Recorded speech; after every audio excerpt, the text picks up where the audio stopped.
warahmatullahi wabarakatuh. Perkenalkan, nama saya Sindriati Adam dengan NIM 811423019. Saya Karsum Habi dengan NIM 811423024. Di sini kami akan menjelaskan sedikit tentang penyakit menular, yaitu malaria yang ada di Indonesia. Nah, sebelum kita masuk ke pembahasan untuk penyakit menular malaria ini, kami akan menunjukkan kasus berita penyakit malaria yang terjadi di salah satu provinsi yang ada di Indonesia. Dinas Kesehatan Kabupaten Mimika mencatat di tahun 2023, kasus malaria mencapai 31.300 kasus sejak Januari hingga Mei 2023. Kasus malaria tersebut tersebar di 7 puskesmas.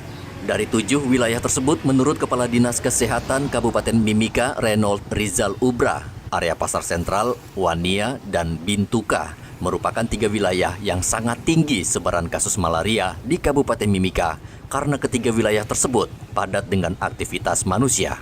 Selain itu, menurut Reynold, lingkungan yang kotor seperti drainase yang tidak berfungsi baik adalah penyebab tempat berkembang biak jentik nyamuk. Data Riset Kesehatan Dasar Rikesda Kabupaten Mimika menyebutkan 86% masyarakat Mimika saat ini sudah menerapkan 3M, yakni menutup, menguras, dan mengubur untuk mencegah perkembang biak nyamuk malaria.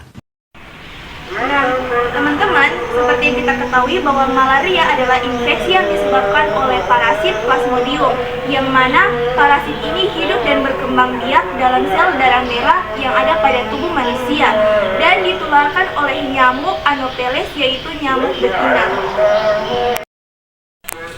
Adapun gejala malaria biasanya muncul antara 7 hingga sampai 30 hari setelah seseorang digigit nyamuk Anopheles yang terinfeksi. Gejalanya bisa bervariasi tergantung pada jenis parasit penyebab malaria, yang misalnya yaitu Plasmodium falciparum, kemudian Plasmodium vivax, kemudian Plasmodium oval, atau Plasmodium malaria. Namun secara umum gejalanya meliputi yang pertama yaitu demam tinggi. Biasanya terjadi pada waktu tertentu seperti demam yang datang secara berulang, misalnya setiap 48 jam untuk Plasmodium vivax dan Plasmodium oval, dan setiap 72 jam untuk Plasmodium malaria. Yang kedua yaitu gigil dan berkeringat. Pasien sering mengalami menggigil yang sangat kuat atau rigid, diikuti dengan berkeringat yang berlebihan setelah puncak demam. Yang ketiga yaitu nyeri kepala, yaitu penderita sering mengeluhkan sakit kepala yang hebat. Yang keempat, nyeri otot dan sendi. Banyak penderita malaria merasakan nyeri pada otot dan sendi yang mirip dengan gejala flu. Kemudian yang terakhir yaitu mual dan muntah. Beberapa orang juga mengalami gangguan pencernaan seperti mual, muntah, atau diare. Nah, adapun upaya preventifnya atau pencegahannya yaitu yang pertama, memakai celana panjang dan memakai baju yang berlengan panjang. Yang kedua, tidur di tempat tidur yang berkelambu. Dan yang ketiga, memakai lotion atau krim anti nyamuk.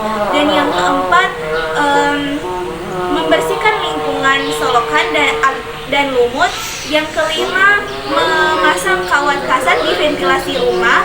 Yang selanjutnya yaitu tidak menggantung atau menaruh pakaian bekas dipakai. Dan yang terakhir yaitu menaruh ikan pemakan jentik nyamuk. Nah, adapun upaya promotif itu yang pertama memberikan edukasi kepada masyarakat. Yang pertama itu penyuluhan tentang cara penularan malaria, gejala, dan pentingnya pencegahan di sekolah, di komunitas maupun di tempat umum. Selanjutnya itu mengkampanyekan penggunaan kelambu berinsektisida, pakaian pelindung, dan pencegahan gigitan nyamuk. Kemudian yang kedua yaitu memberikan penyuluhan tentang lingkungan bersih, yaitu mengedukasi masyarakat untuk menjaga kebersihan, seperti membersihkan tempat-tempat yang bisa menjadi perkembangbiakan jentik nyamuk, misal genangan air. Yang ketiga yaitu Pengenalan program pemerintah yaitu meningkatkan pengetahuan tentang program eliminasi malaria yang digagas oleh pemerintah dan lembaga kesehatan. Sekian dari video kami. Jika ada salah kata mohon dimaafkan. Wassalamualaikum warahmatullahi wabarakatuh.